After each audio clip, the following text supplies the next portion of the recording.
Bonjour tout le monde. Donc aujourd'hui, on va commencer un nouveau chapitre.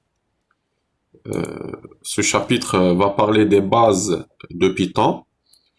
Donc aujourd'hui, on va continuer ce qu'on a commencé la fois passée. Donc parler des instructions de base de Python. Souvenez-vous, la fois passée, on a parlé de la structure de Python. Donc on a dit que Python, pour débuter avec Python, il faut lancer l'IDLE. Donc, vous allez dans la barre recherche de votre Windows. Vous allez écrire IDLE et vous allez trouver Python. D'accord? Donc, vous allez lancer une fenêtre IDLE. Donc, je vais vous montrer la fenêtre IDLE. Donc, ça, c'est la fenêtre IDLE. D'accord? Et à partir de cette fenêtre, vous allez dans File. D'accord? Nouveau, et vous allez avoir la fenêtre, ce qu'on appelle la fenêtre du script. D'accord? Je vous ai expliqué ce que c'est une fenêtre IDLE. C'est une fenêtre où on va taper les commandes. Donc vous pouvez écrire vos commandes, une commande ici. D'accord?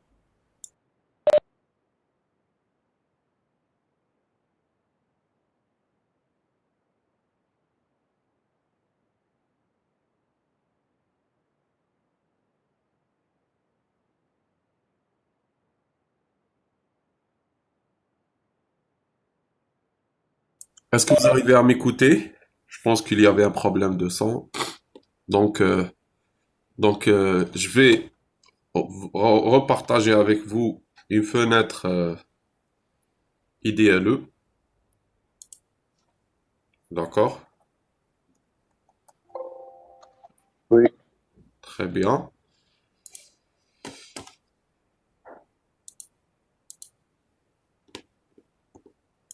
Est-ce que vous voyez la fenêtre?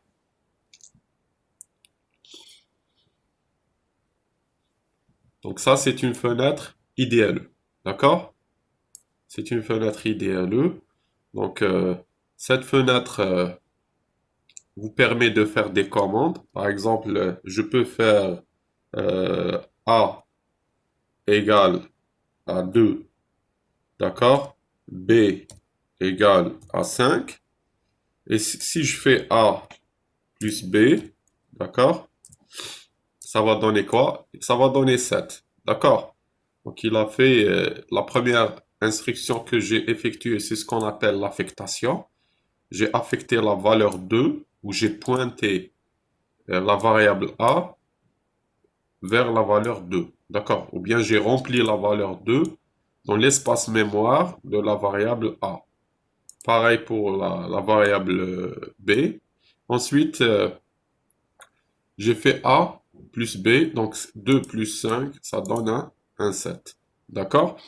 Donc, ça, c'est une fenêtre qui vous permet de faire une commande à la fois. Vous ne pouvez pas faire plusieurs commandes à la fois, mais une seule commande. D'accord? Par exemple, si je veux écrire un message, print, j'utilise la commande print.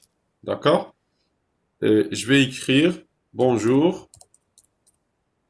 tout le monde. D'accord?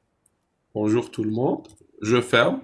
Un message peut s'écrire entre double quote. D'accord?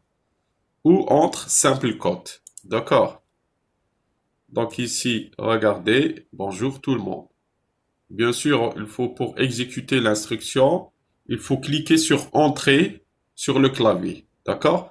Ça, c'est la fenêtre commande. D'accord? Maintenant, pour faire plusieurs commandes à la fois, il nous faut ce qu'on appelle la fenêtre script. Pour lancer la fenêtre script, vous allez dans File, New File, ou bien vous tapez sur votre clavier sur la touche CTRL et N. N veut dire New. D'accord? Donc je fais New File, regardez, ça c'est ma fenêtre commande et ça c'est ma fenêtre programme, ce qu'on appelle la fenêtre script. D'accord?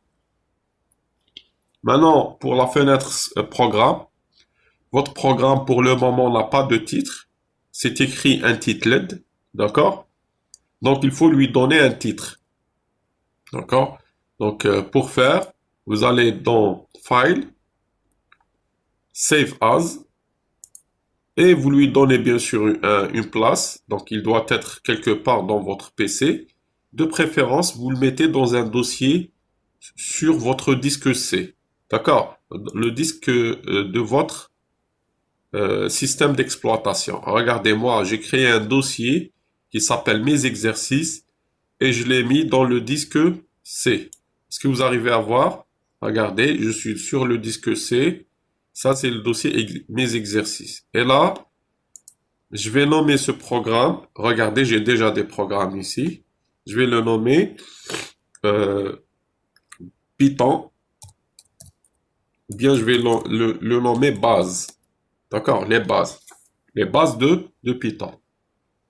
Je vais enregistrer. Regardez, il me dit format Python file. Là, j'ai un programme qui s'appelle base. D'accord? Regardez, base.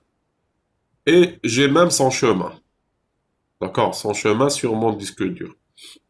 Donc ici, la première des choses à faire sur Python, c'est de charger les bibliothèques. Donc d'abord, avant de charger les bibliothèques, je vais vous montrer la commande commentaire. Regardez, j'appuie sur Alt+GR plus 3 sur mon clavier, j'ai le dièse. D'accord. Tout, tout ce qui s'écrit derrière le dièse est appelé commentaire. Là, je vais dire mon, je vais dire les bases de Python. D'accord? Ça, c'est un commentaire. D'accord? Donc, entre parenthèses, tout ce qui est écrit derrière ou après, donc après le symbole dièse, est un commentaire. D'accord? Est un commentaire. D'accord? Donc, je reviens. Donc, là, ça, c'est un commentaire. D'accord? Donc, je peux arriver vers la fin pour sauter la ligne. Donc, je fais entrer pour sauter la ligne. Donc, là, je vais commencer par importer les bibliothèques. Donc ici, importation des bibliothèques. D'accord? C'est quoi ces bibliothèques? Ce sont des bibliothèques de fonctions. Elles contiennent des fonctions déjà programmées sous Python. D'accord? Par exemple, vous n'avez pas besoin de programmer la racine. Elle existe déjà sur Python et elle est dans la bibliothèque NumPy. D'accord? Par exemple, vous n'avez pas à programmer la valeur absolue. Vous n'avez pas à programmer, par exemple, la dérivée. Vous n'avez pas à programmer l'intégrale. Vous n'avez pas à programmer. D'accord? Tout est programmé déjà. Des fonctions, ce qu'on appelle les fonctions de base. Elles sont déjà programmées dans Python. Et chaque fonction, elle a un mot réservé. Ce qu'on appelle un mot-clé ou un mot réservé. D'accord? Donc ici, regardez, je vais importer la première bibliothèque. Donc, import. Donc, j'enlève le symbole dièse. Là, je vais exécuter. Donc, import numpy as np. D'accord? Donc ici, je vous montre les trois bibliothèques à importer. D'accord? Vous avez cette commande. Donc, import. D'accord? Import numpy as np. D'accord? C'est ce qu'on a ici sur d'accord? Et ici, from la deuxième commande, from scipy, bien sûr, on va faire le import d'une fonction de scipy qui s'appelle misc. Cette fonction va me permettre de faire par exemple la dérivée ou l'intégrale, etc. D'accord? Et de la bibliothèque matplotlib, d'accord? On va faire import as plt. PLT. En fait, ces mots qu'on va voir, NP, MISC, PLT, doivent suivre les fonctions qui sont à l'intérieur de ces bibliothèques. Lorsque je fais appel à la fonction qui appartient à NumPy, je dois faire NP, point. Lorsque je fais appel à une fonction qui appartient à SciPy, je dois faire MISC, point. Lorsque je fais appel à une fonction qui appartient à la bibliothèque Matplotlib, je dois faire PLT, point. D'accord? Donc ici, je reviens. Est-ce que vous arrivez à voir? Très bien. Donc, je viens d'importer la première bibliothèque. Donc ici, NumPy et la bibliothèque numérique de Python.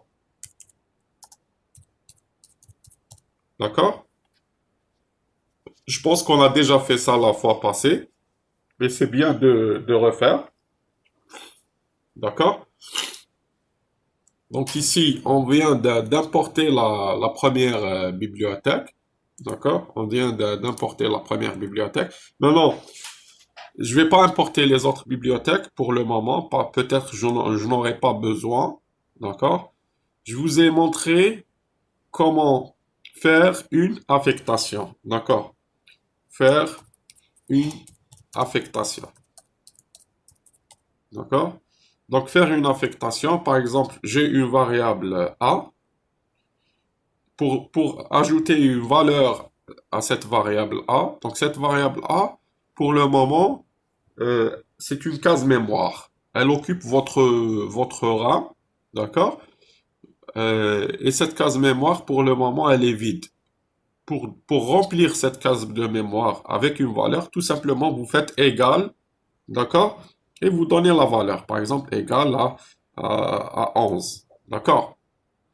Si je fais une deuxième variable B, je peux rajouter une valeur, par exemple, moins 5, d'accord?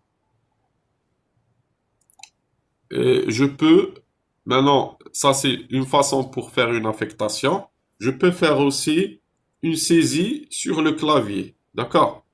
Donc ici, mais avant de faire la saisie sur le clavier, je vais d'abord vous montrer comment afficher. Donc afficher un résultat.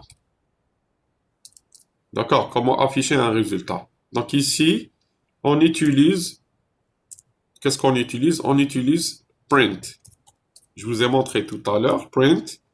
D'accord? Je peux faire ici A plus B directement. D'accord? Et voir ce que ça donne. D'accord? Et là, je vais sauvegarder, save, avant d'exécuter. Donc, il faut savoir sous Python, pour vérifier que votre syntaxe, elle est juste, vous venez dans Run et vous faites check module ou Alt X sur votre clavier. D'accord? Là, regardez, ça clignote de ce côté, ça clignote, ça clignote, ça clignote. Donc, rien ne se passe. D'accord? Donc, qu'est-ce que je vais faire moi? Je vais exécuter le programme. Comment je vais exécuter le programme? Soit j'appuie sur F5 sur le clavier, d'accord? Soit je viens ici et je fais run module. Donc, exécuter les modules. Regardez, il me donne directement le résultat. C'est égal à 6. Pour lui, 11 moins 5 égale à 6. Et c'est vrai, d'accord? Donc ici, je peux avoir le résultat autrement. Donc, je vais mettre ça en commentaire. Donc, souvenez-vous, tout ce qui vient après un commentaire ne s'exécute pas. D'accord? Ici, je peux rajouter le message. Tout. Donc, les commentaires, d'accord, ne s'exécutent pas dans la fenêtre commande. D'accord? Donc, les commentaires ne vont pas s'exécuter dans la fenêtre commande. Donc, ici, j'ai rajouté un dièse ici. Ça veut dire que cette commande ne va pas être exécutée. Je vais la remplacer. Je vais écrire print. D'une autre manière, cette fois-ci, je rajoute un message. Au lieu de mettre que le résultat directement, je vais rajouter un message. Je vais écrire la somme égale, d'accord? Et là, je fais virgule, et là, je mets le résultat. A plus B, d'accord? Donc ici, vous avez le message, et ici, vous avez le résultat. Donc ici, donc je vais écrire print, d'accord? Et là, je vais mettre le message, d'accord? Virgule, et là, le résultat.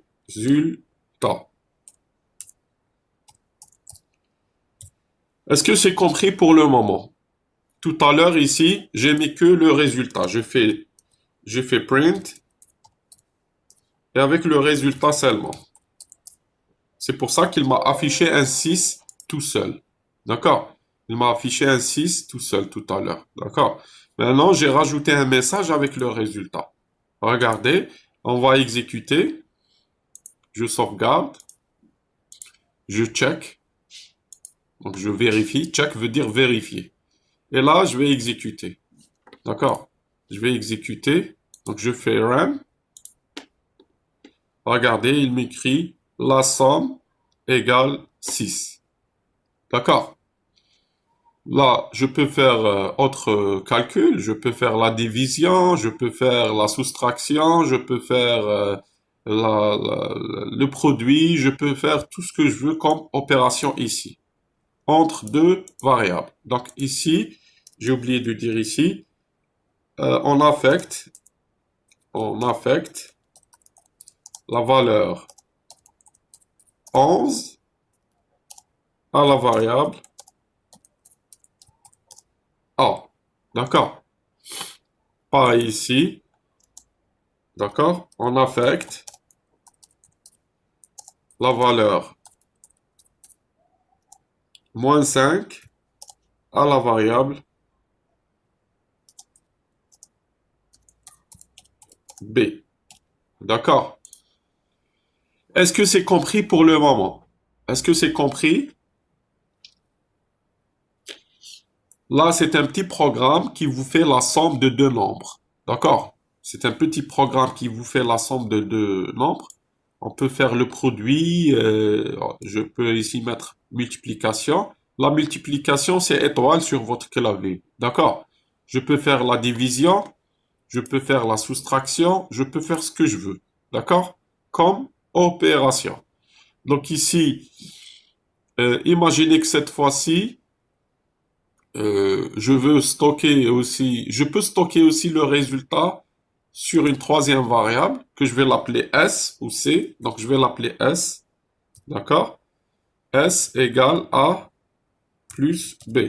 Et là, au lieu d'écrire,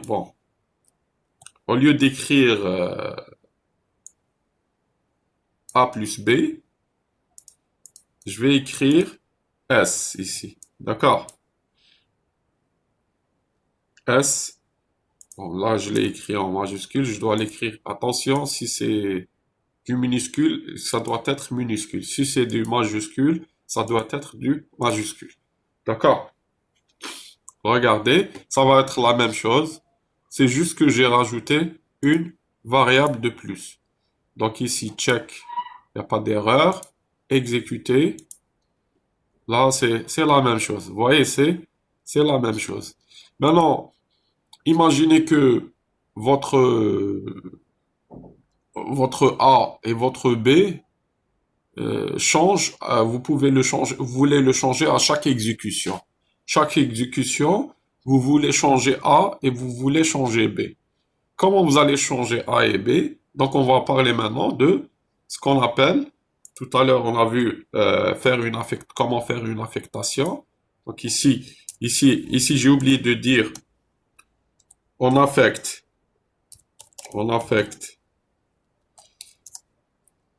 la somme A plus B à la variable C. D'accord?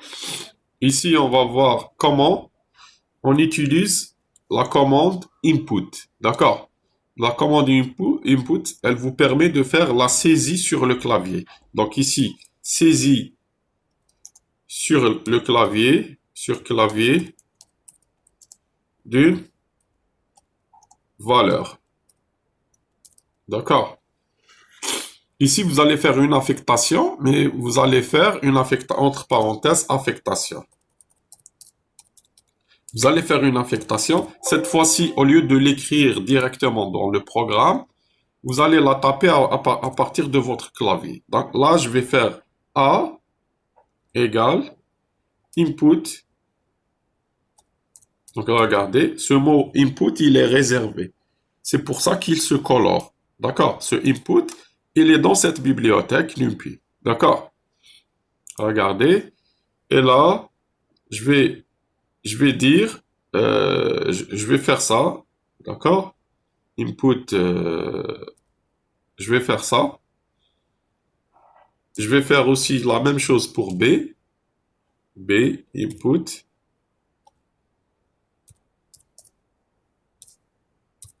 D'accord? Je sais pas ce que c'est juste ce que je suis en train d'écrire. Là, je vais rendre tout ça en commentaire. J'ai pas besoin. Je vous ai déjà montré ce que c'est. D'accord? Et là, je vais prendre aussi ce message et le rendre en commentaire. Donc, je vais prendre ce message. Je vais le mettre ici. Print. Et ici, je vais mettre A plus B. D'accord? Juste pour afficher le résultat. On va voir ce que ça donne. Donc, je sauvegarde. Est-ce que c'est juste? Je vais faire le check module pour voir est-ce que c'est juste. Là, ça clignote. Il n'y a pas de problème. Il ne m'écrit pas un message en rouge. Donc, tant mieux. Donc, je viens ici. Je fais run module. Regardez là, il s'exécute. Il me demande, il attend que j'introduise une valeur. Donc, je vais introduire une valeur. Je vais dire, cette fois-ci 8. Je vais donner la valeur 8 à A. Je clique sur Entrée. Ça clignote. Je vais donner la valeur, par exemple, je sais pas moi, moins 3 à B. D'accord? 8 moins 3, ça fait 5. Donc, si je clique sur Entrée, il va m'écrire la somme égale 5. Là, il ne m'écrit pas la somme, il m'écrit 8 moins 3.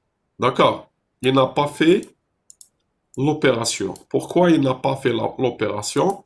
Parce que pour lui, lorsque j'ai fait input, je n'ai pas spécifié. Oui. Donc, lorsque j'ai fait input, je n'ai pas spécifié le format de A. Est-ce que c'est un entier? Est-ce que c'est un réel?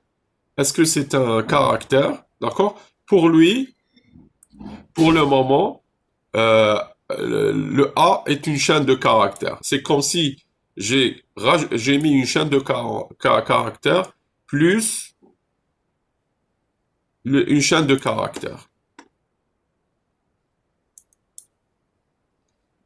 D'accord? Regardez, j'ai mis une chaîne de... Comme si, lorsque je spécifie pas le format de A, il va le prendre comme une chaîne de caractères. Comme si vous avez mis une lettre. Par exemple, regardez ici, je vais réexécuter. Donc, je vais fermer ça. Je vais réexécuter. Regardez, on a une nouvelle fenêtre, d'accord? Donc, je vais réexécuter. Cette fois-ci, au lieu d'écrire A égale à un chiffre, je vais écrire un mot, d'accord? Donc ici, exécuter, run. Bonjour, d'accord? Je fais entrer les géologues. Donc ici, bien sûr, je vais faire un espace. Pour qu'il y ait un espace entre bonjour et géologue, je fais entrer, regardez, il m'écrit la somme, bonjour les géologues. Vous voyez, donc, comme si je fais ce qu'on appelle une concaténation. Concaténation, ça veut dire que ça se fait entre deux vecteurs ou entre deux chaînes de caractères. Ça veut dire que je prends la fin d'un vecteur ou la fin d'une chaîne de caractères et je vais la lier au début d'une autre chaîne, d'un autre vecteur ou d'une autre chaîne de caractères. Mais ici, je peux spécifier ici ce que c'est A. Je vais dire A, c'est un entier, par exemple. Je vais mettre int, regardez, et je vais fermer, d'accord? Je vais mettre ici int, d'accord? Je mets après int input entre parenthèses, d'accord? Là, j'ai spécifié que A et que B, c'est des entiers. Donc, lorsque je vais exécuter, donc je vais sauvegarder. Lorsque je vais exécuter, d'accord? Lorsque je vais mettre, par exemple, A égale à 9, B égale à 6, d'accord? Il va me donner 15. La somme est de 15. D'accord? Si je vais réexécuter comme tout à l'heure, cette fois-ci, je vais dire bonjour. Bonjour. Vous voyez, donc ici, il me dit que ce format est invalide. D'accord? Il me dit que ce format est invalide. D'accord? Donc ça veut dire que il n'accepte pas les caractères ou les chaînes de caractères. Parce que là, j'ai spécifié que c'est des entiers. D'accord? Parce que là, j'ai spécifié que A et B sont des entiers. Donc ici, je peux rajouter ici dans input ce qu'on appelle un message. D'accord? Regardez ici. Entrer la valeur de A. D'accord? Je mets égal par exemple ici.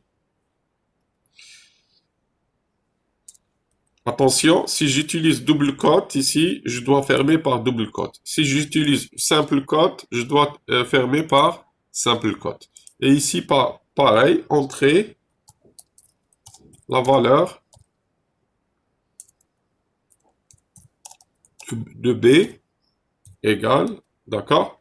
J'ai rajouté une double quote, d'accord? J'ai rajouté une double quote. Regardez, je vais agrandir un peu la fenêtre pour écrire des commentaires. Donc ici, je vais écrire commentaire. Donc A ou bien input. On va parler de input. Input est suivi. J'ouvre ici, je mets message. D'accord? Et suivi d'un message. D'accord? Et bien sûr, le int, je vais parler aussi du int. Donc, ici, int. Et ici, il est suivi d'une valeur. D'accord? Ici, la valeur qu'on va saisir, c'est une valeur qu'on va saisir sur le clavier. D'accord? J'espère que vous avez compris. Donc ici, je peux écrire donc la commande, c'est la variable égale int qui va avoir une valeur. Et cette valeur, je peux la saisir sur le clavier à travers la commande input. D'accord? Donc ici, on va exécuter. Donc, save, run. Là, regardez, il me dit entrer la valeur de A. Je vais lui dire A est égal à 9 ou bien moins 9. D'accord? Entrer la valeur de B. Je vais dire B est égal à 23. Donc ici, moins 9 plus 23, ça vous donne bien sûr la somme égale à 14. Là, vous voyez donc, j'ai fait ça sur mon clavier. Donc j'ai saisi les valeurs sur mon clavier. À chaque fois que je vais exécuter le programme, pardon, je peux changer sur les valeurs sur le clavier à travers la valeur ou ce qu'on appelle la fonction input, à travers la fonction input qui est c'est une fonction de base, d'accord? Elle n'est pas forcément dans NumPy, mais elle est dans Python. D'accord? Ou bien int, c'est une fonction de base qui est déjà sur Python. Comme print c'est une fonction de base. D'accord? Maintenant, on a vu comment faire la somme. Je peux faire aussi, au lieu de faire la somme ici, je peux faire, par exemple, la division ou le produit. D'accord? Ici, bon, je vais laisser ici somme. Je vais reprendre ça. Copie, paste. Au lieu d'écrire la somme, je vais écrire ici le produit. Le produit de A fois B. D'accord? Donc ici, je sauvegarde. Je fais run. Check d'abord. Pardon. Je fais check. Je fais run. Là, je veux par exemple multiplier, je vais multiplier 4 fois, par exemple, 7. Et ça me donne la somme et le produit. Regardez. Ici, parce que j'ai laissé ça comme ça, je ne l'ai pas mis en commentaire. Donc, il va m'afficher les deux messages. Il va m'afficher la somme, il va m'afficher le produit. Je peux aussi rajouter la soustraction. D'accord? Ou ce qu'on appelle la différence. Donc, la différence, d'accord, de A moins B. D'accord? Donc ici, je vais faire la différence. Je vais rajouter aussi la division. Donc print. Ici, je vais écrire la division. D'accord? Donc je vais faire toutes ces opérations à la fois. Donc je sauvegarde. D'accord? J'exécute. Je vais faire par exemple A est égal à 32. D'accord? B égale à 8, par exemple. Donc, il me dit que la somme 32 plus 8 est égale à 40. C'est juste. D'accord? Il me dit que le produit 32 fois 8, c'est 256. C'est juste. Il me dit que 32 moins 8 est égal à 24. C'est juste. Et 32 divisé par 8, c'est 4. D'accord? Ici, il vous écrit 4,0 pour dire que le résultat est un réel. D'accord? Très bien. Donc ici, je vous ai montré comment faire toutes ces valeurs. Donc ici, je peux utiliser, au lieu d'utiliser int, d'accord? Je peux utiliser, donc ici, on va écrire des commentaires. Int pour déclarer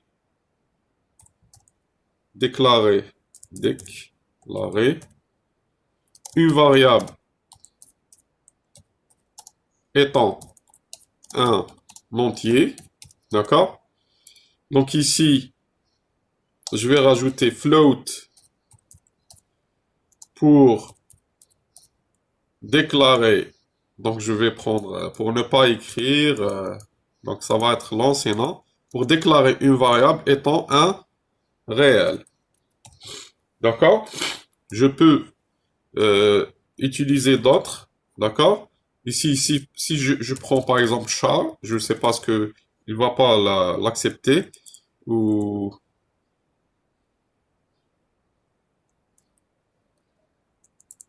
donc ici, chaîne de caractères, donc j'ai oublié comment déclarer les chaînes des caractères. Donc vous pouvez aussi les rendre sous forme d'une chaîne de caractères, d'accord? Ou bien sous forme d'un booléen, d'accord? Booléen, c'est une variable logique. Elle prend 0 ou 1, d'accord? Donc ici, je vais mettre bool, donc bool pour déclarer, d'accord? Pour déclarer une variable étant un booléen. Booléen, ça veut dire il prend la valeur logique 0 ou 1. D'accord? Donc ici, ça veut dire 0, ça veut dire faux. et 1 veut dire vrai. D'accord? C'est ça un booléen. Donc il prend la valeur vrai ou faux. D'accord? Donc ici, on a vu les quelques on va dire introductions sur l'utilisation de Python pour les variables. On peut déclarer aussi des vecteurs. D'accord? On peut déclarer des vecteurs. Donc ici, déclaration de vecteurs. Pardon, je vais mettre déclaration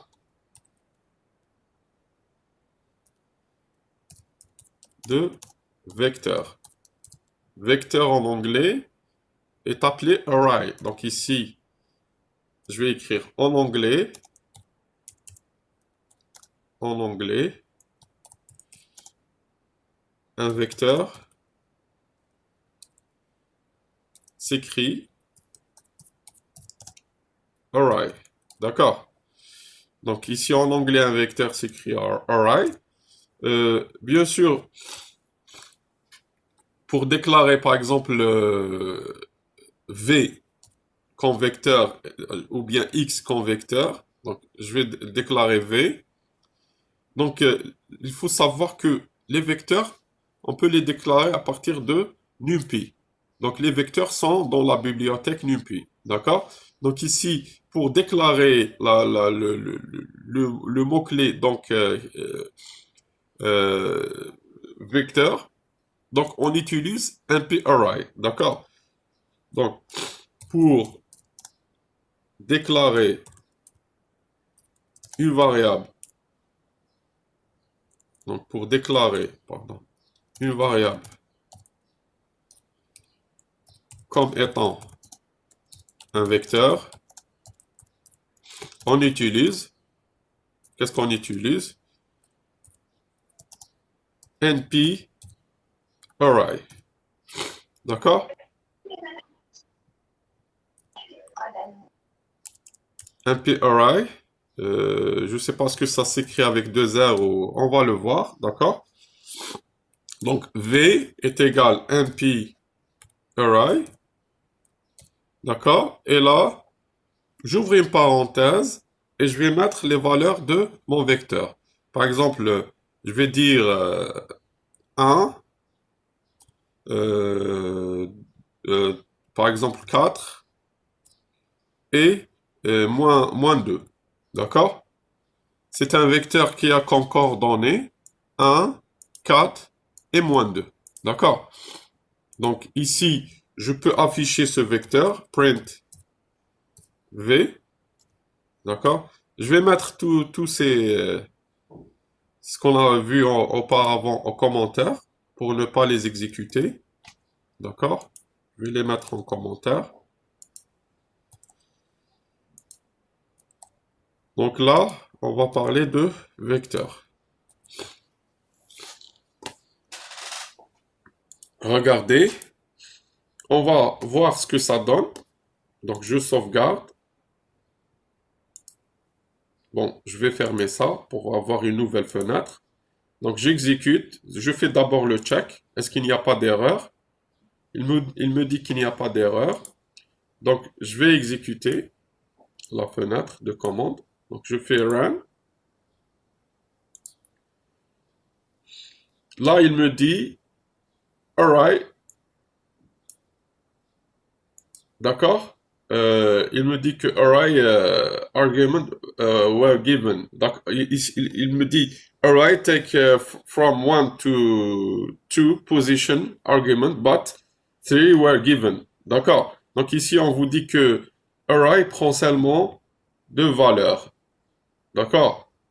Je pense que ici, array, ça s'écrit avec un seul R. Je sais pas comment. Est-ce que je me suis trompé ou pas? D'accord? Donc, je vais voir dans mes exercices.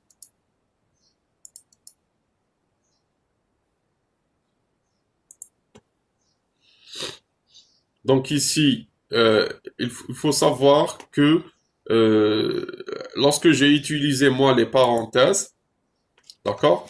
Lorsque j'ai utilisé les parenthèses, je reviens à mon exercice. Regardez là, est-ce que c'est partagé? Non partagé, donc je vais vous montrer.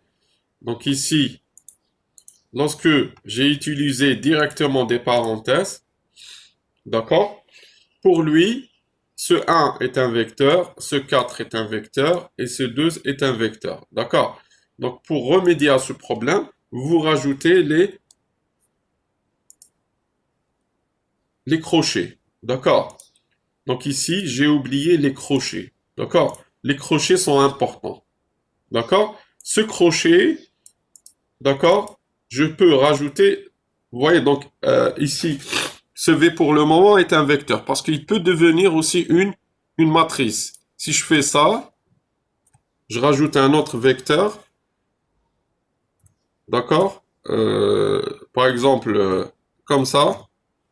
Ça, c'est une matrice. La première ligne de la matrice, c'est ce vecteur, et la deuxième de la matrice, c'est ce vecteur. D'accord? Mais moi, je ne vais pas parler des matrices pour le moment. On va parler de vecteurs. Donc, un vecteur, c'est une matrice à une dimension. D'accord? Donc, ça veut dire, c'est une matrice à une dimension, donc elle contient qu'une seule ligne. D'accord? Donc, ici, je fais sauvegarder. Je vais réexécuter. Regardez, et là, il m'affiche mon vecteur. 1, 4, moins 2. D'accord? Donc ici, MP-Array, c'est pour utiliser pour les vecteurs. D'accord? Donc ici, je peux faire beaucoup de choses avec ce MP-Array. Donc, je peux faire la somme de deux vecteurs. D'accord? Je peux voir les dimensions de mon vecteur. D'accord? Les dimensions de mon vecteur à travers la commande shape, d'accord? Ou size, d'accord? Je peux prendre size ou la commande shape pour avoir la dimension de mon vecteur. Mais je vais pas la mettre pour le moment, d'accord? Donc ici, on vient de voir la façon de faire des vecteurs. Donc, elle est assez simple, d'accord? Je peux utiliser des points-virgules entre les valeurs au lieu d'utiliser des virgules. Ce qu'il faut savoir, que les points-virgules vont vous faire sauter la ligne, alors que les virgules, vous allez écrire sur la même ligne, d'accord? Donc ici, je peux par exemple faire ça, rajouter un deuxième vecteur, d'accord?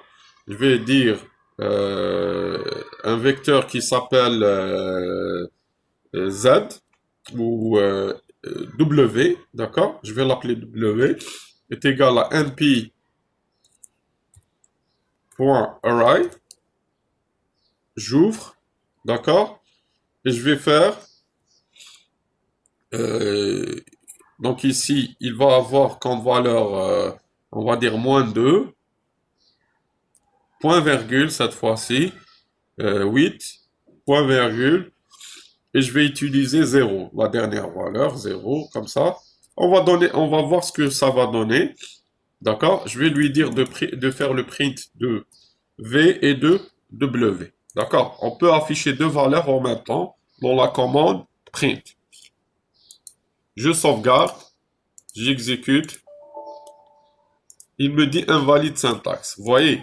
Donc ici, à l'intérieur du vecteur, je ne peux pas mettre les points-virgules. D'accord? Donc je dois mettre les virgules. Même, regardez, lorsque je fais check, module, il me donne la même. D'accord, il me dit que la syntaxe, elle est fausse. Donc je vais utiliser virgule. D'accord? En fait, le point-virgule, vous allez voir après, c'est entre deux vecteurs. Là, on est à l'intérieur du vecteur. On n'est pas à l'extérieur du vecteur. Donc on est dans le vecteur, entre les coordonnées du vecteur. On utilise les virgules. Et entre les vecteurs, on peut utiliser la virgule ou les points-virgules. Regardez ici, Je vais sauvegarder. Donc, il va m'afficher les deux vecteurs. Regardez là, il m'affiche le premier vecteur, il m'affiche le deuxième vecteur. Je peux rajouter ici un message. Donc, je fais faire V égale, virgule, d'accord? Bien sûr, ici, je peux faire aussi un autre message. W égale, d'accord? Là, je peux faire sauvegarder et exécuter. Regardez, il m'écrit V égale, W égale. Regardez, si je fais ici un /n, d'accord? On va voir est-ce que /n va marcher. Je ne sais pas ce que ça marche. Donc, je fais save. Je fais check. Il me dit invalide syntaxe. Donc, je pense qu'il faut le mettre juste après ici, après le V, /n. On va voir, est-ce que ça marche? Save, check module. Voilà, il n'y a pas d'erreur. Donc, je vais exécuter. And is not defined. Ici, voilà. Donc, pour lui, j'ai fait V sur N ici. Donc, il y a une erreur. D'accord? Donc, ici, j'ai oublié comment on utilise le /n. Normalement, le /n vous permet de sauter la ligne. D'accord? On va essayer de le faire ici. /n. Est-ce que ça va marcher? Je pense pas que ça va marcher, mais bon, on va le tester. D'accord? Donc, je fais ici save. Donc, ici run. Donc, vous voyez, donc, il l'a pas utilisé. Donc, vous voyez, donc ici, au lieu d'utiliser /n, d'accord, qu'est-ce que je peux faire? Je peux déclarer un troisième vecteur.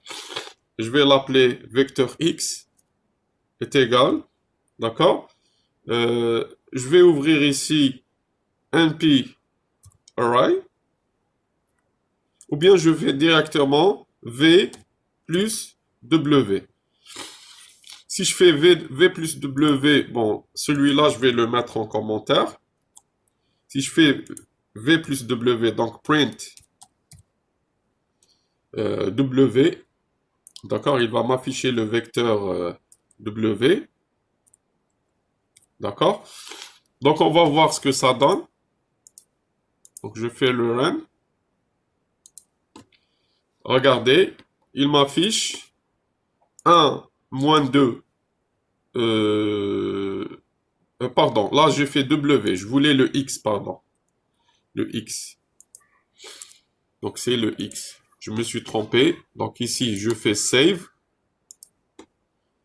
Donc, ici, je exécute de nouveau. Regardez, il me fait 1 moins 2, c'est moins 1. 4 plus 8, c'est 12. Et moins 2 plus 0, c'est moins 2. D'accord?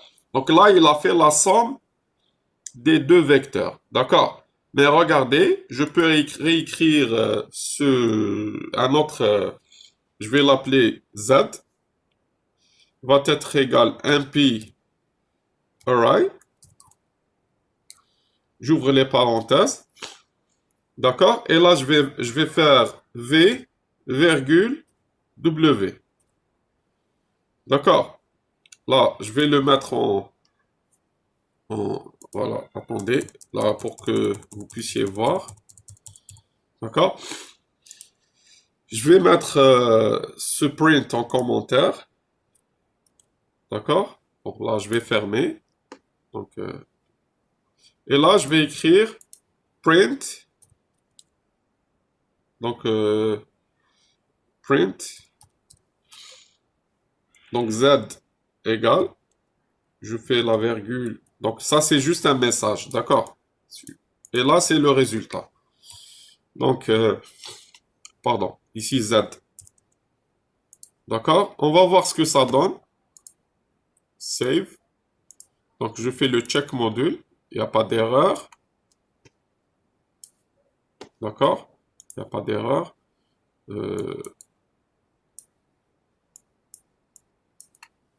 Pardon, je m'excuse.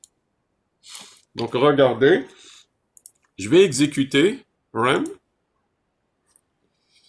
Là, il me dit que cannot construct type from any array. Donc ici, il me dit que il peut pas construire ces deux vecteurs. Moi, je voulais mettre un vecteur concaténé à un autre vecteur. Donc ici, qu'est-ce que je dois faire? Je peux prendre ça, regardez, ce vecteur, copy, et je vais le mettre ici. D'accord? Bien sûr, là je fais un entrée pour que vous puissiez voir. Et je peux prendre ce deuxième vecteur, tel qu'il est, copy, je vais le mettre ici. Regardez, on va le retester, donc je fais save. Je vais exécuter. Et là, je ne sais pas pourquoi il me dit que field element must be two or tuple. D'accord. Donc ici, il me dit que je dois déclarer mes variables. Est-ce que c'est des entiers? Est-ce que c'est des réels? Est-ce que c'est... D'accord. D'accord. Donc ici, je vais tester d'abord ici un point virgule et voir.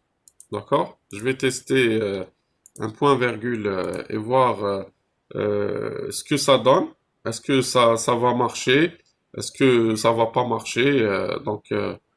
Euh, on va tester ces valeurs et voir le résultat. D'accord? Donc ici, je vais tester un point virgule au lieu de virgule. Peut-être que je me suis trompé quelque part dans l'écriture, d'accord? Donc je sauvegarde, j'exécute.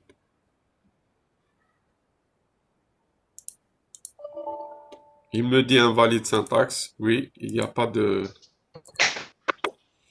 Là, ce que je veux dire qu'on peut avoir ce Z sous forme d'une matrice. Donc c'est comme ça qu'on déclare une matrice. Donc ça, c'est les éléments de la première ligne. S'il vous plaît, vous coupez vos microphones.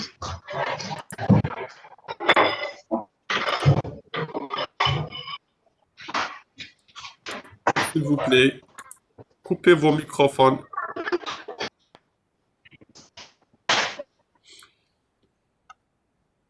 Très bien, merci. Donc ici, ce que je veux dire, c'est qu'on peut déclarer une matrice de cette manière. D'accord? Une matrice de cette manière. Donc ça va être les éléments de la première ligne. Et ça, c'est les éléments de la deuxième ligne. D'accord? Donc en tout, vous aurez trois colonnes. Deux lignes et trois colonnes. D'accord? Je vais vous montrer un fichier. D'accord? Je vais partager un fichier. Est-ce que vous arrivez à voir ce fichier? D'accord? Donc regardez ce fichier. Il vous montre comment déclarer les scalaires, comment déclarer les vecteurs, comment déclarer les matrices. D'accord? Moi tout à l'heure, j'ai oublié juste un crochet ici. D'accord? Il faut rajouter un crochet. C'est ce que j'ai oublié. C'est pour ça que ma matrice ne marchait pas. Donc toujours, regardez ici, je reviens. Toujours, j'ai oublié ici le crochet. Regardez, si je fais ça, je fais ça, je vais exécuter, donc je sauvegarde. Vous voyez, c'est ces petits détails qui peuvent vous fausser le programme. Regardez, là, je viens d'afficher une matrice. Elle contient trois colonnes et deux lignes. D'accord? Ça, c'est une matrice. Je peux avoir une matrice de 3, 3, de 4, 4. Tout à l'heure, j'aurais pu faire ici, j'aurais pu refaire ça, copie. Donc ici, je remets le V, d'accord? Je remets le V. Et ici, le W, parce que j'ai oublié tout à l'heure les crochets, d'accord? Donc là, je vais le mettre en commentaire. le Z. Donc, c'est cette commande que je vais exécuter. D'accord? Je sauvegarde. D'accord?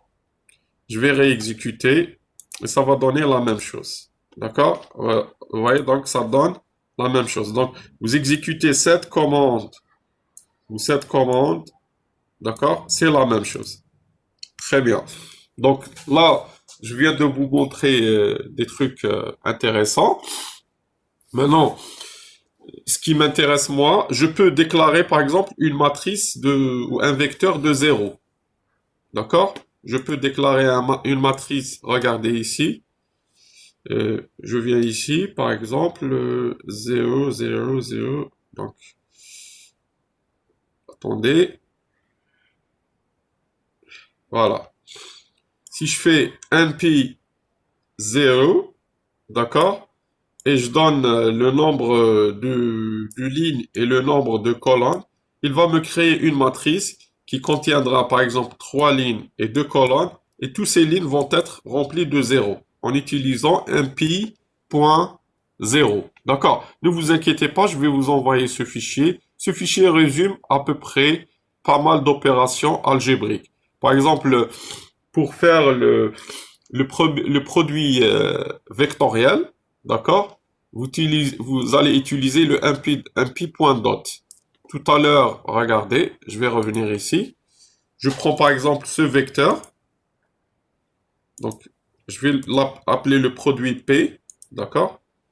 Donc, je vais mettre ça je vais mettre ça en commentaire, d'accord? Je vais prendre P, c'est le produit pour dire produit, d'accord? Égal NP, alright? Ou, pardon, je vais dire P est égal V multiplié par W. D'accord? Et je vais afficher le P. Print, tout simplement, P. Donc, P égale. Je vais afficher le P seulement, le produit. Ou bien je vais écrire produit. D'accord? Au lieu de P, produit. D'accord? Regardez, je sauvegarde. J'exécute. Il me dit ici P is not defined. Oui. Je sais pas ce que ici j'ai mis un P majuscule, je pense, et ici minuscule. Vous voyez, là, je vais refaire un P minuscule. C'est un peu différent entre majuscule et minuscule. D'accord? J'exécute. Là, regardez, il me dit que 1 fois moins 2, ça fait moins 2. 4 fois 8 est égal à 32. Et moins 2 fois 0 est égal à 0. Ça, ce qu'on appelle le produit scalaire. Ça, c'est le produit scalaire. Le produit scalaire, d'accord? Donc, ça va être x.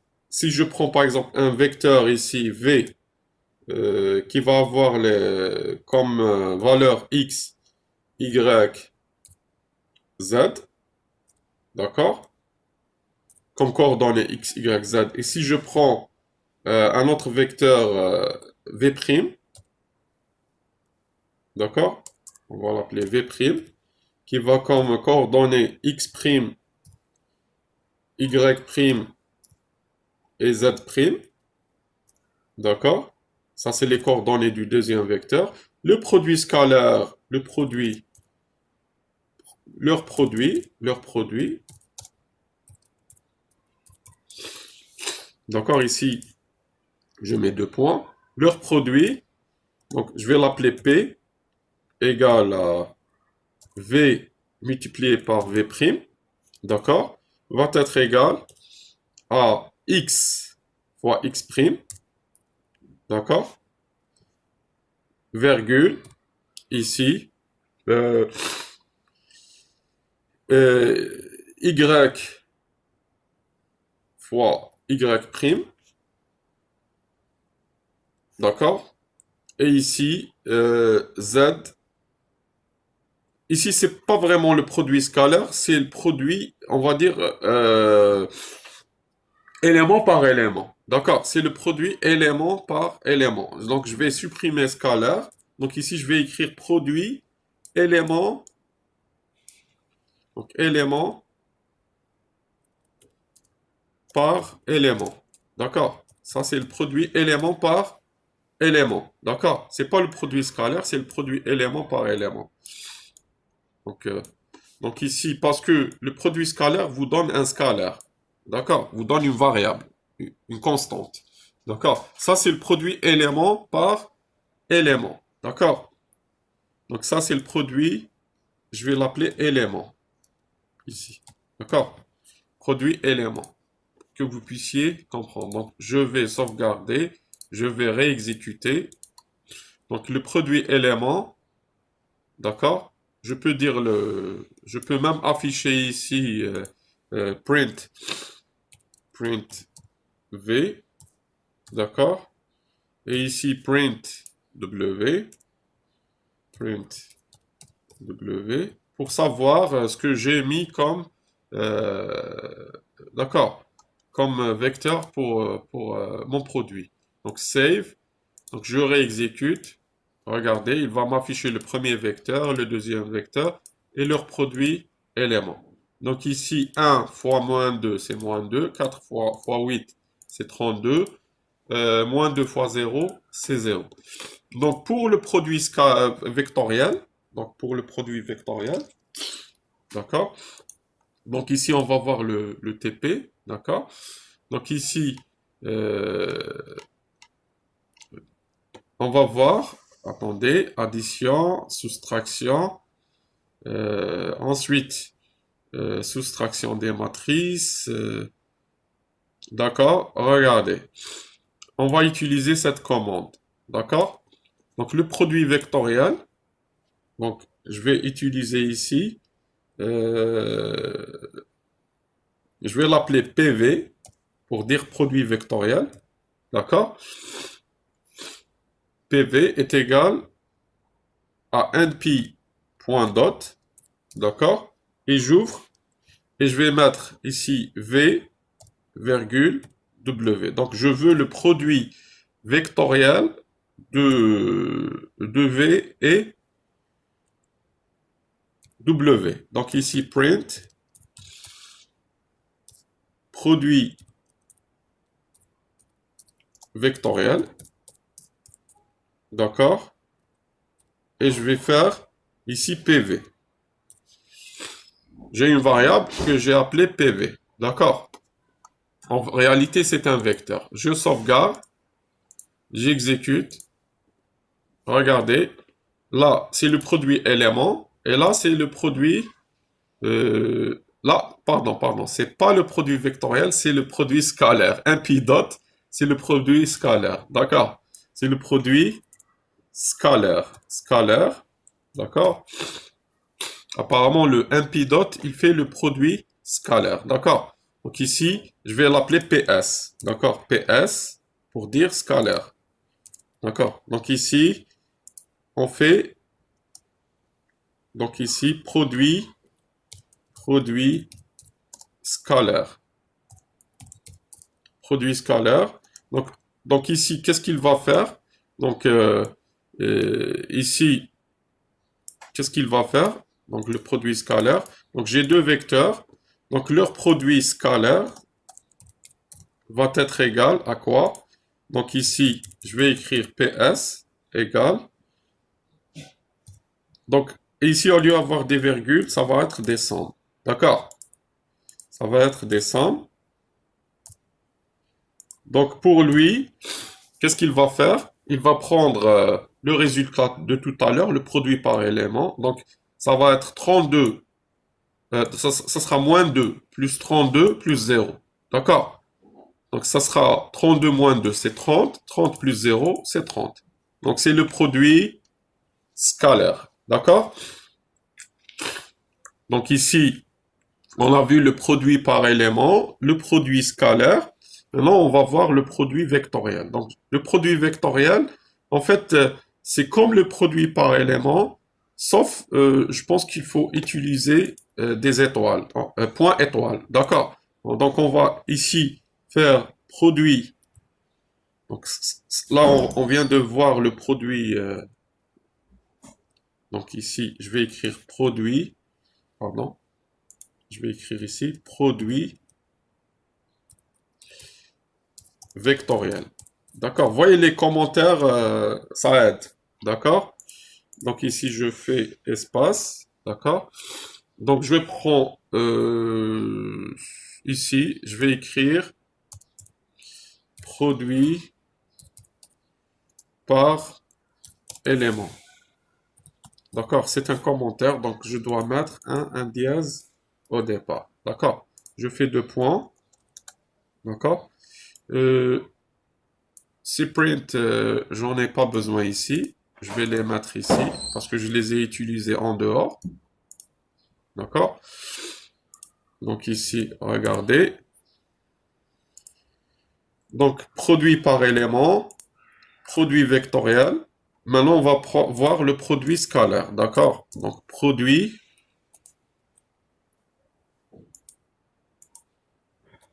donc, produit scalaire, pardon, ici c'est scalaire, pardon, ici c'est scalaire, d'accord? Scalaire. Donc ici, produit vectoriel. On va voir le produit vectoriel. Le produit vectoriel, je vais l'appeler PV, d'accord? PV est égal. Cette fois-ci, au lieu de faire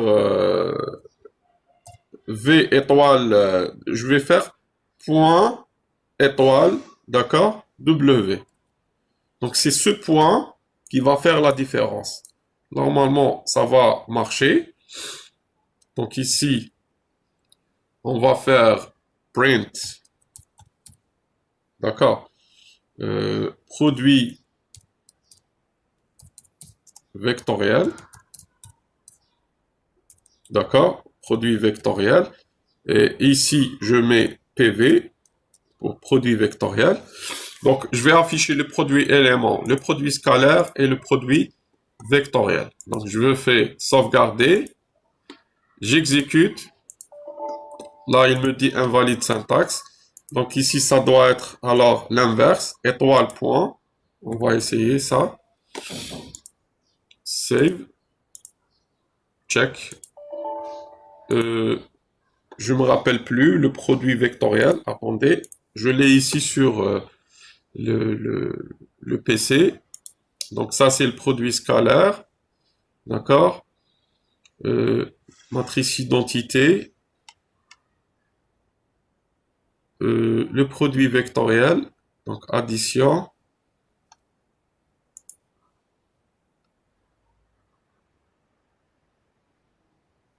je dois l'avoir quelque part, d'accord.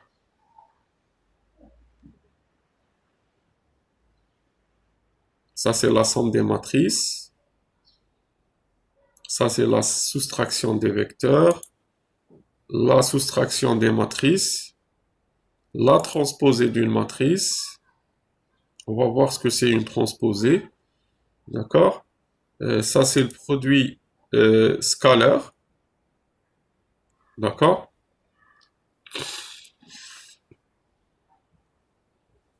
Ça, c'est le produit entre deux matrices. D'accord? C'est pas grave. Ben, c'est pas grave. Normalement, je vais le retrouver rapidement. Regardez. Donc ici, produit. Donc Python, produit vectoriel. D'accord? Euh,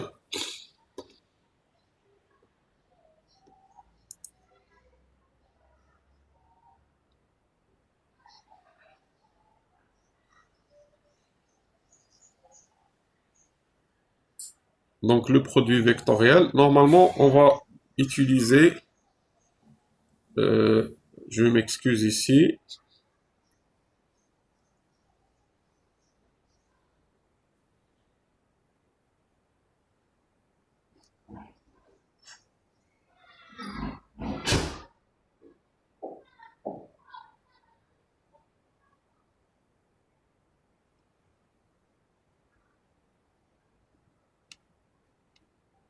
Oui, oui, le produit vectoriel, je pense que c'est ce qu'on avait, ce qu'on a vu au départ. D'accord? Le produit élément par élément est appelé aussi produit vectoriel. D'accord? Donc ici, produit par élément, d'accord? C'est aussi le produit vectoriel. D'accord? Donc ici, je vais l'appeler produit vectoriel. Produit de deux vecteurs. D'accord? Le produit de deux vecteurs. Donc il prend le premier comme ligne, il prend le deuxième comme colonne. D'accord? Donc ici, il n'y a pas ça. D'accord? Donc ici, je vais l'appeler PV directement. PV. D'accord? C'est un produit par élément. C'est un produit vectoriel. D'accord? Je viens de me rendre compte que ici, c'est un V est un vecteur. Donc vecteur ligne. D'accord? Je vais rajouter ici le commentaire ici. Donc ici, V' est un vecteur, donc ici produit vectoriel. Vectoriel. Vectoriel. Bon, pas la peine de mettre ça. On va les mettre directement en commentaire, comme ça. Donc ici, vous avez soit V un vecteur ligne, donc soit V' un vecteur colonne. D'accord? Pour lui, lorsque vous allez faire le produit, d'accord? Leur produit, d'accord? Je vais l'appeler PV ici. C'est un produit vectoriel.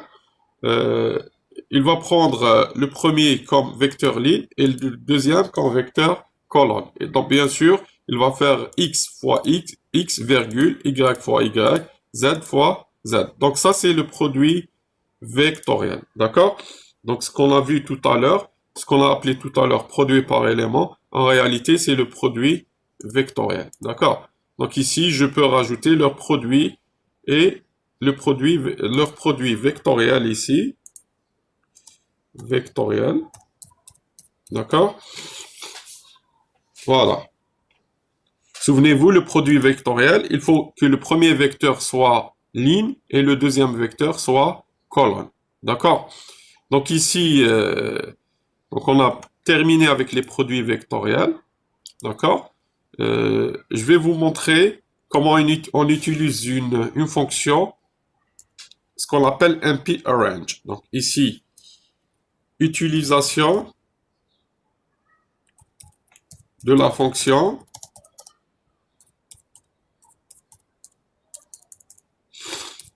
np.arrange. D'accord? Un seul R. Donc ici, je peux déclarer par exemple un vecteur que je vais appeler par exemple A majuscule, d'accord, est égal np.arrange, d'accord. Ici, c'est la valeur initiale, donc il commence par exemple de 0. Ça, c'est la valeur finale.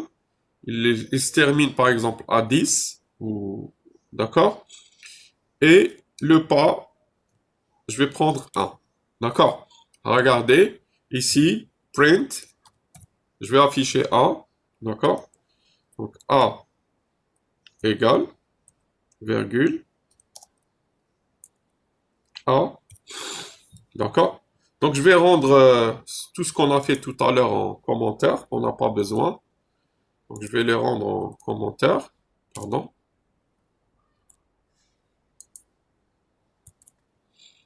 Donc ça, c'est un autre exercice. D'accord? On va voir l'utilité de la fonction np-arrange. Donc, elle fait ce qu'on appelle l'arrangement. L'arrangement d'un vecteur. D'accord? Donc ici, regardez, j'ai rien. D'accord? J'ai que la numpy qui est ici. Là, regardez, je vais afficher ce vecteur A. En fait, ici, ce qu'il faut savoir, d'accord? Je vais l'écrire. Je vais l'écrire ici. Commentaire, je saute la ligne. Donc, euh, donc np, donc ici, valeur ou variable. variable. Donc la syntaxe est la suivante, variable égale np.arange, d'accord? Ici, valeur initiale, virgule, valeur finale, non inclus, non inclus. Vous allez voir ce que ça veut dire non inclus. Et ici, le pas d'échantillonnage.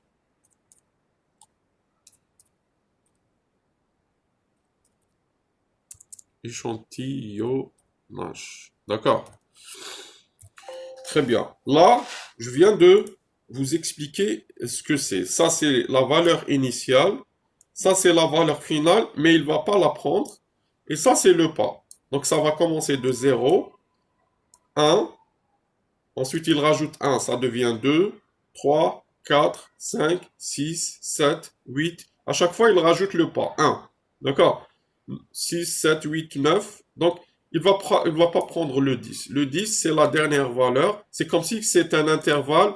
Donc ici, ça veut dire, je vais mettre ici, ça veut dire, je vais mettre comme ça, 0, 1, 2, 3, 4, 5, 6, 7, 8, 9. D'accord?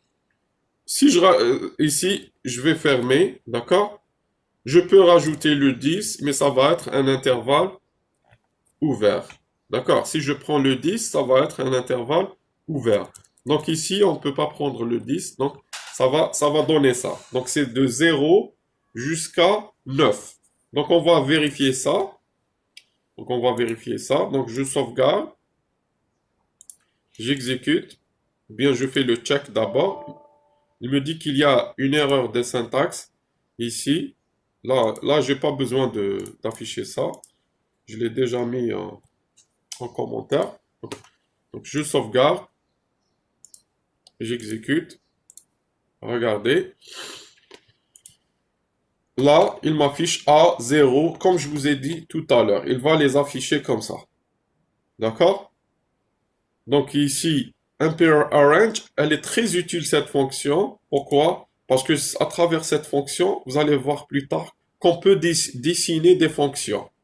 D'accord? On peut dessiner des fonctions. Est-ce que vous arrivez à voir? Est-ce que vous arrivez à voir? Oui, monsieur. Vous arrivez à voir? Oui, oui. Très bien, si vous arrivez à voir. Donc là, je vous ai montré l'utilité de cette fonction, np-arrange. Maintenant, je vais vous montrer comment déclarer une fonction. Donc, je vais fermer ce programme. Donc, je vais le fermer. D'accord? Donc, ici, je vais revenir à IDLE et je vais faire un nouveau programme. D'accord? Un nouveau programme. D'accord? Ce nouveau programme, je vais lui donner un titre. Ici, euh, je vais l'appeler ma première fonction. D'accord? Je vais le sauvegarder bien sûr dans mes exercices. Je vais l'appeler ma fonction. Ma fonction. D'accord? Ce programme s'appelle ma fonction. D'accord? On va faire la première fonction. Donc ici, ma première fonction. Ne vous inquiétez pas, on va bientôt terminer. Ma première fonction, d'accord? Je vais faire import numpy as np. Donc, je vais utiliser la bibliothèque numpy. Souvenez-vous, toute fonction qui est dans la bibliothèque numpy et que je vais utiliser doit être précédée par np. Point. Je vais prendre aussi la bibliothèque matplotlib. Import matplotlib.pyplot as plt. là, je vais définir ma première fonction. Donc, définition d'une fonction. D'accord? Donc, je vais utiliser le mot-clé def. Et là, je vais dire f de x. D'accord? Et je fais 2 points. Et là, je mets return. Je vais dire ici 2x, 2 fois x, plus 1. Donc ici, la commande def me permet de définir une fonction. Et la commande return me permet de donner, on va dire, la définition de cette fonction. On va dire de la valeur de cette fonction. D'accord? Elle va me retourner la valeur de cette fonction. Donc ici, je vais écrire ici la commande def. La commande def me permet de définir une fonction. D'accord? La commande, donc elle est suivie bien sûr de 2 points. Elle est suivie de 2 points. D'accord? De 2 points. Ici, la commande return,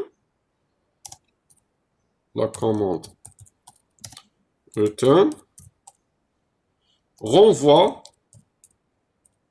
d'accord, la valeur de f. Donc, elle nous donne la valeur de f. D'accord? Elle nous permet de définir ce f, de renvoyer sa valeur. D'accord? De la fonction. D'accord? Moi, la fonction, je l'ai appelée f. Je peux l'appeler g. Je peux l'appeler h. Je peux l'appeler ce que je veux. D'accord? Donc ici, je mets un point virgule. Je saute la ligne. Je saute la ligne. Là, je suis sorti de ma fonction. Donc, il faut sauter une ligne pour sortir et revenir à la ligne pour sortir de la fonction. Regardez ici. Si je fais pas point virgule, là, je suis toujours à l'intérieur de ma fonction. D'accord? Donc, je dois mettre ici point virgule. Je saute une ligne. Là, je suis sorti de ma fonction. Je sors de ma fonction lorsque je saute la ligne. Donc, le saut de ligne. Donc ici, retour, donc saut de ligne plus retour à la ligne permet de sortir de la définition d'une fonction. D'accord? Très bien. Là, je suis en dehors de la fonction. Je peux maintenant, ce x, le définir, l'échantillonner. D'accord? Donc, on va échantillonner x. Donc, échantillonnage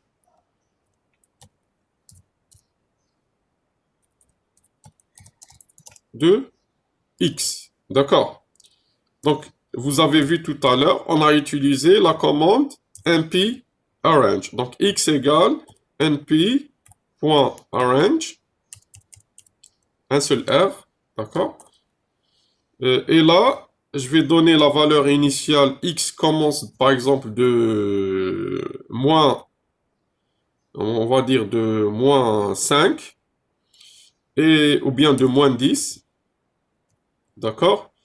Et la valeur finale, je vais prendre à 11, d'accord? Avec un pas de 0,5 par exemple.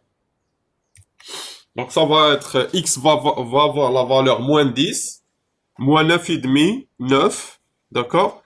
Moins 8, moins 9, moins 8,5, moins 8, jusqu'à arriver à 0. Ensuite, 0,5, 1, 1,5, 2, 2,5, etc. Donc c'est ces valeurs que va prendre notre x. D'accord?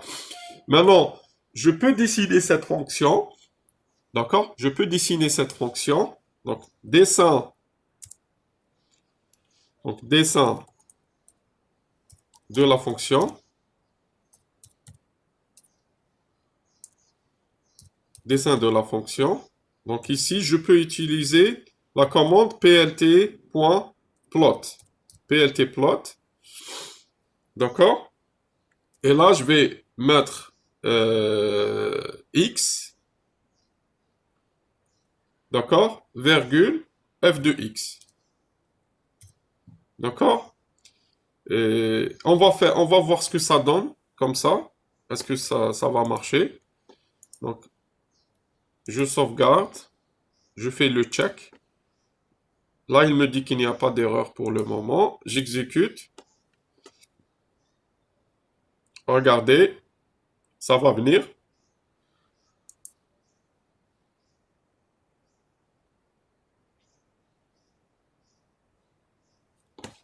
Je ne sais pas ce que c'est déjà affiché. Ah, j'ai oublié quelque chose. J'ai oublié une chose. Là, ma fonction, elle est dessinée, mais elle n'est pas affichée. D'accord? Ma fonction, elle est dessinée, mais elle n'est pas affichée. Pour afficher ma fonction, j'utilise la commande suivante. plt.show. D'accord? Donc, et je fais ça. Donc ici, commande qui permet d'afficher le dessin. D'accord? Ici, commande qui permet de dessiner.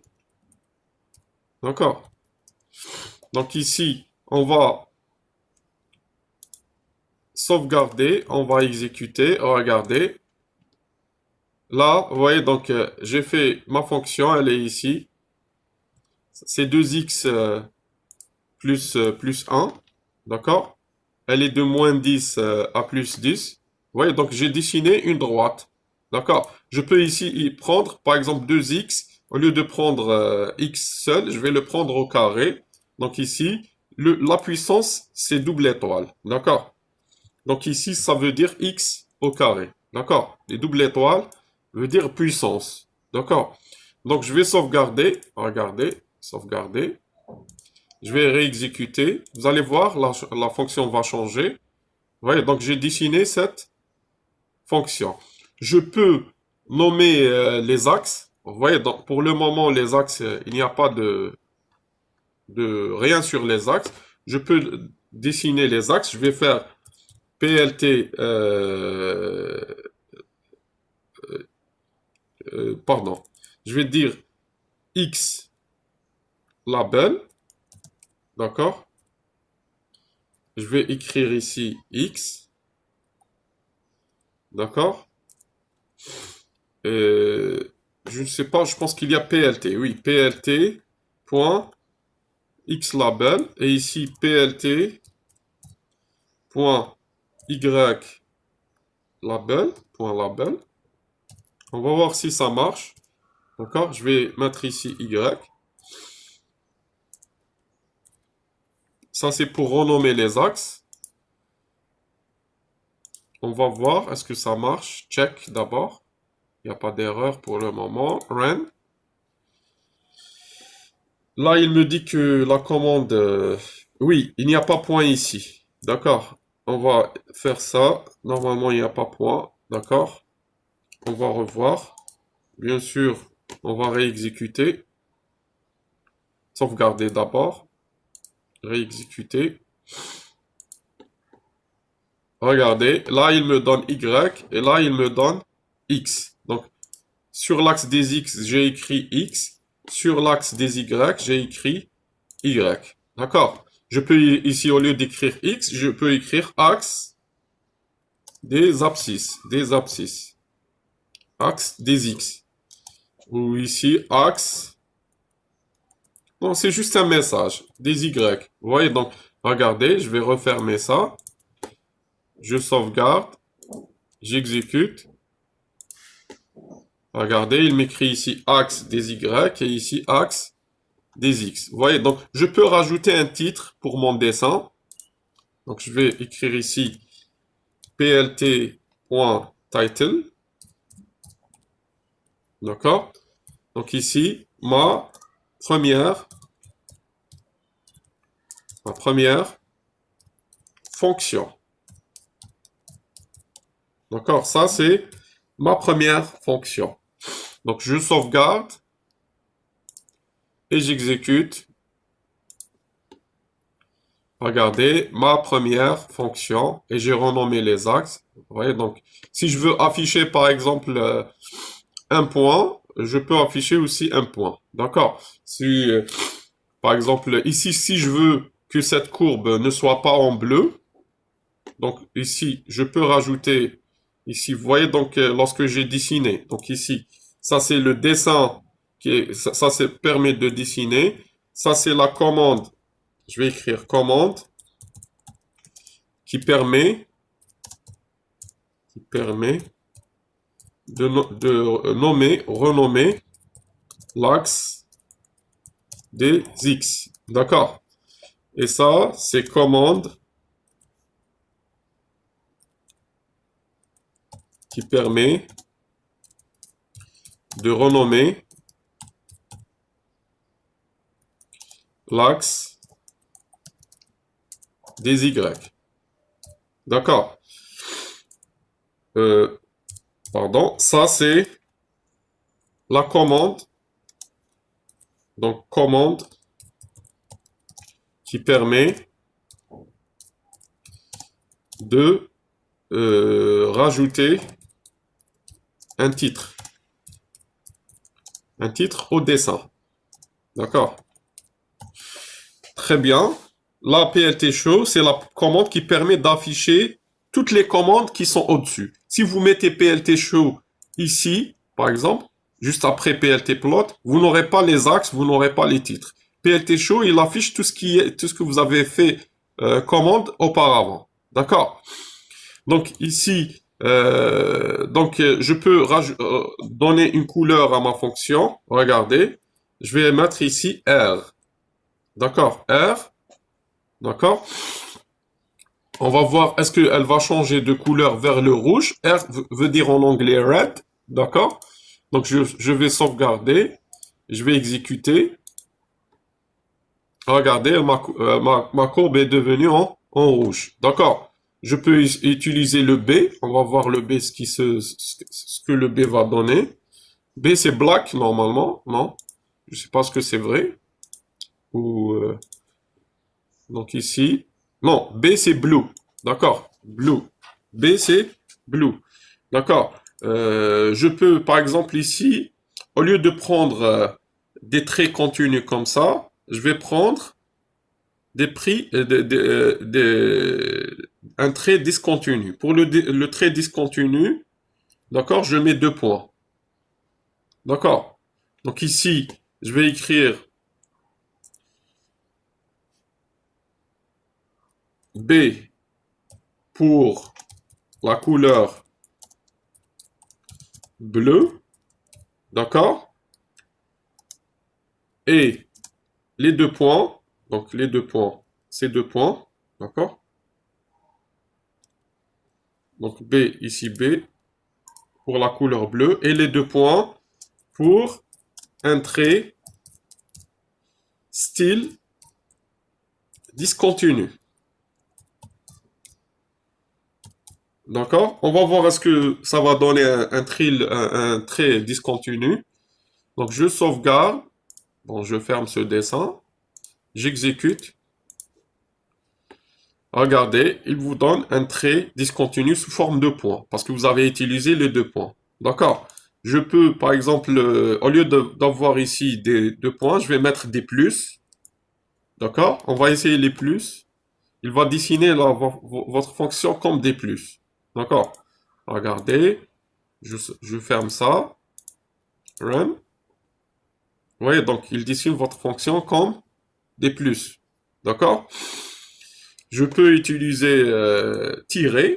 Tiret veut dire continu, ce qu'on a vu tout à l'heure. D'accord? Lorsque j'utilise le tiret, le moins, c'est le tiret, veut dire que votre fonction, elle est continue. D'accord? Save. Run. Voilà, ça c'est le trait continu pour votre fonction. Je ne sais pas qu'est-ce qu'on peut rajouter aussi. Donc, je peux par exemple afficher un point. Donc ici, plt point plot. D'accord? Je peux afficher par exemple un point. Donc ici, si je prends x0, je mets x0, je vais l'appeler x0. D'accord? X0 va être égal par exemple à 2 ou à 3. Je vais mettre 3. X0 égale à 3. Et ici, je vais mettre x0 f de x0. Donc, je vais afficher seulement ce point. D'accord?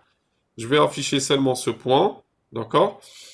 On va voir là, je vais lui donner une couleur différente. D'accord? Je vais faire R et je vais le prendre avec un plus. Comme ça. D'accord? Il faut que ça soit avec une couleur différente, sinon ça ne va pas apparaître. Donc, je vais sauvegarder. Je ferme ce dessin. Je fais exécuter. Regardez, là où c'est 3, il a fait, ça, il a calculé f de x et il l'a affiché. D'accord? Vous voyez, donc ici, on a bien utilisé les, les- les caractéristiques d'une fonction. Donc on a déclaré une fonction, on a dessiné une fonction, on a projeté un point sur la fonction, on a dessiné les axes, on leur a donné, pardon, les labels, ce qu'on appelle les appellations des axes. On a montré comment mettre un titre et bien sûr comment afficher le dessin. D'accord? Donc, je peux aussi sauvegarder ce dessin dans un fichier PDF ou dans un fichier Word, mais je vous montrerai ça la prochaine fois. Normalement, c'est tout pour aujourd'hui. Donc, je vous remercie. Est-ce que vous avez des questions? Donc, je vais arrêter l'enregistrement d'abord.